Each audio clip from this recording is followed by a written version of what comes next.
A pesar de que desde muy pequeña tuve experiencias transpersonales y siempre me encantó lo místico, lo que no tenía explicación lógica, con el tiempo fui también adaptándome como la gran mayoría de personas a una sociedad en la que te va moldeando muy desde la razón, muy desde lo pragmático, muy desde lo intelectual y todo lo transpersonal simplemente podía ser o espejismo o imaginación o alucinaciones, pero nunca una realidad.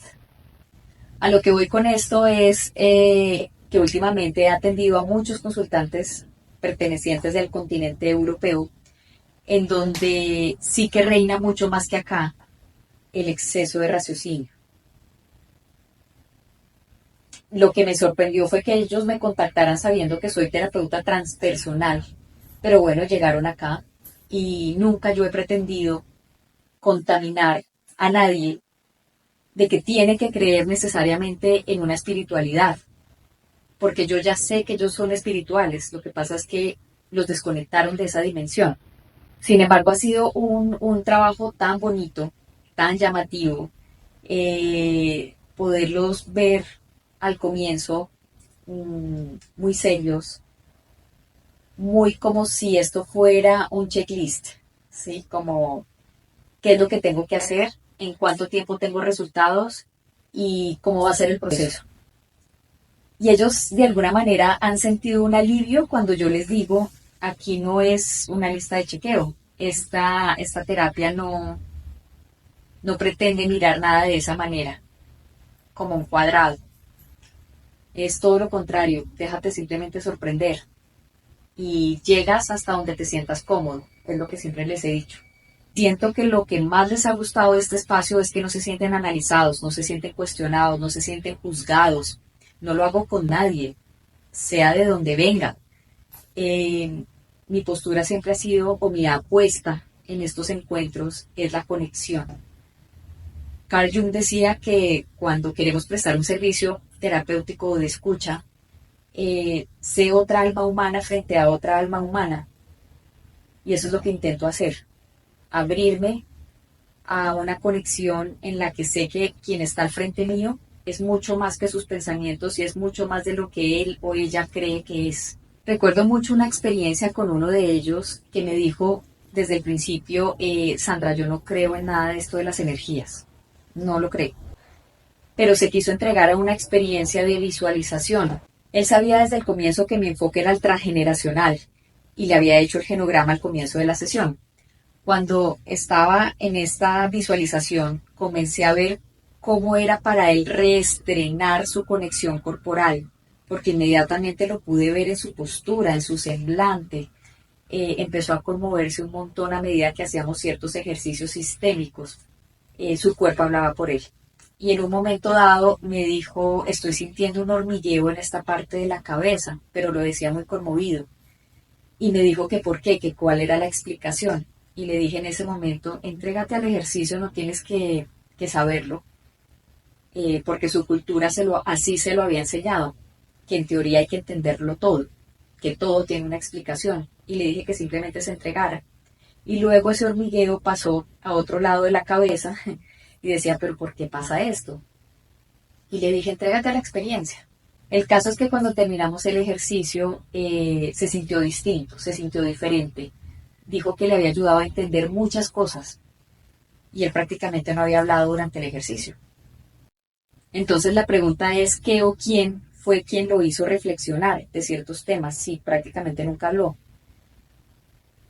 La conexión corporal es tan poderosa, la intuición es tan valiosa, la memoria celular es tan milagrosa que en ciertos estados de visualización podemos ver todo de forma mucho más clara que si habláramos todo el tiempo. Estas experiencias me han pasado con estas personas que pertenecen a ciertos países de Europa, pero con colombianos y con otros latinoamericanos también me he dado cuenta de la resistencia racional que hay frente a todos los temas transpersonales, pero también me he dado cuenta que en nuestro caso lo que prima más que nada es la culpa. Nos han hecho creer que entre más sacrificados, más rápido vamos a llegar al cielo. Y entre más pensemos en nosotros mismos primero, más rápido nos vamos al infierno. Y realmente en este plano humano es todo lo contrario. Entre más pongamos a los demás de primeras, más vamos a vivir un infierno. Y entre más conectemos con nosotros mismos, dándonos cuenta del poder inmenso que tenemos realmente, cuando más nos damos cuenta de lo que estamos hechos realmente, más vamos a vivir el cielo aquí en la tierra. Y aunque en el mundo haya culturas distintas, como humanidad tenemos un poder bellísimo que al mismo tiempo puede volverse en contra de nosotros. Y es la imaginación. La imaginación nos permite tantas cosas y ha hecho que el ser humano cree tantas maravillas, pero al mismo tiempo la imaginación ha hecho que nos apeguemos a creencias tan ridículas que no las vemos como ridículas, las vemos como hechos. Y cuando hablo de creencias ridículas me refiero a esas creencias que comprometen la integridad y la dignidad del ser humano. Es como si no halláramos la forma de complicarnos la vida. Entre más complicada la hagamos, mucho mejor. De por sí la vida misma ya es un misterio, primero que todo, y ya es compleja, y nunca ha sido justa ni nunca será justa. Y nosotros nos encargamos de complicarla aún más, desde los mismos sistemas familiares y de los sistemas sociales. Hemos crecido con una cantidad de temas que son así, pero que no han pasado por un filtro de conciencia si realmente son así, o para algunas personas puede ser así, pero no para todos. Eckhart Tolle, el famoso autor del Poder de la Hora, dice que prácticamente la única salvación de la humanidad es la espiritualidad. Y hoy en día hablar de espiritualidad, mucha gente dice, ay, New Age, esta tendencia, y ahora todo el mundo quiere enseñar cómo vivir. Y en parte tienen razón porque la espiritualidad, al igual que otros temas, se ha manoseado mucho. Sin embargo, realmente la espiritualidad es el salvavidas de esta humanidad. La espiritualidad entendiendo como una expansión de la conciencia que es la misma expansión del amor. No deja de encantarme cuando en encuentros de constelaciones familiares las personas viven semejante recarga energética tan brutal que tienen las constelaciones y quedan absolutamente aterradas. La catalogan como magia, está la teoría de los campos morfogenéticos, está el tema de la física cuántica, está el tema de las neuronas espejo, pero aún así no deja de sorprender. Y a mí me encanta cuando las personas experimentan una representación o ven a su sistema familiar manifestándose a través de otras personas, porque ahí es en donde realmente podemos dimensionar de qué estamos hechos, cómo es posible que esto pase, qué es lo que se siente realmente en estos encuentros y por supuesto en otras metodologías también. Es que ahí es en donde la vida nos está demostrando no eres lo que crees que eres. Estamos hechos de tanta fuerza. Entonces, como lo dice Marianne Williamson, qué miedo que nos da nuestra luz, qué miedo darnos cuenta de lo que realmente estamos hechos, qué miedo nos da admitir que literal somos polvo de estrellas, estamos hechos del universo mismo, hacemos parte del todo y eso cada vez es más ciencia, deja de ser algo místico. Y qué maravilla que estas dos corrientes se unan.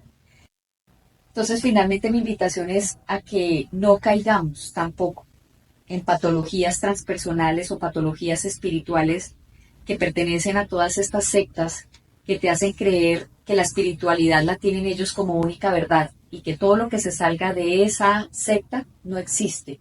Es una farsa porque ellos tienen la última palabra.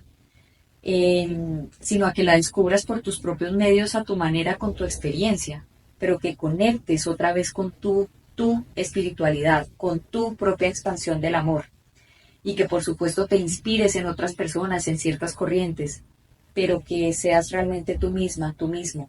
Y eso requiere de un proceso largo, no necesariamente siempre de sufrimiento, pero sí largo, porque es un proceso. Que nos quieran vender la sanación de forma rápida y express es una patología transpersonal, como lo decía ahorita. Y ahí no hay sanación. La sanación puede venir de forma abrupta, sí, pero como un despertar inefable, como algo que realmente ya no se podría poner sobre la mesa como una explicación. Pero ese momento muy seguramente llegará después de haber pasado por todo un proceso de caídas, de dudas, de inseguridades, pero que llegará al momento de cada quien. Y ahí lo que nos corresponde es vivir realmente el eterno presente, sin obsesionarnos en que todo tenga que ser presente. Por supuesto hay que planear y por supuesto hay que recordar, pero sí saber elegir, sobre todo, qué pensamientos y qué acciones estamos tomando en un eterno presente. Eso es espiritualidad. Encargarnos también de nosotros mismos. Un abrazo.